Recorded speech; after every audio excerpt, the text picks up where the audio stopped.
Good morning. So I've been thinking this week about warnings, and I've realised that as a parent, I give warnings most days to my children, particularly my 3-year-old who's a bit of a climber. And the reason I do that is because I love him so much and I want to keep him from harm. And I think that's the reason Jesus told this parable in Matthew chapter 13. It's the parable of the weeds, and it's a real warning to us, a strong warning. Now, Jesus is talking to his disciples and explaining that he is like a man who sows good seeds in a field. The good seeds are Jesus' people, his followers.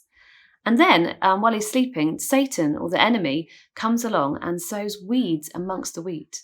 The weeds are God's enemies, those who reject God and do evil. Now, Jesus explains that the servants in the story ask what to do about these weeds, and they're told to allow them to grow together with the wheat until harvest time. And then at harvest time, the reapers come and the weeds will be burned and the wheat will be stored in barns. Now, when Jesus is speaking about harvest time here, he's talking about the last day when he will return. And on that day, it will be heaven for God's people, but hell for God's enemies. This is hard teaching. Hell isn't something that we like to talk about or even think about.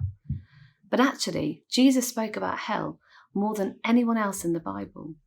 Hell is real, and the harvest time will come. And Jesus spoke about it so much because he loves us. He loves us so much that he wanted to give us this warning. And not just to give us a warning, but actually to give us a way to avoid it. He is the way, the only way. And so we need to ask ourselves, do we really believe what Jesus says about hell? Do we take it seriously enough? And do we love other people enough to warn them? Because if they heed the warning and they turn to Jesus and put their trust in him, then on that day, they too will shine like the sun in the kingdom of their Father.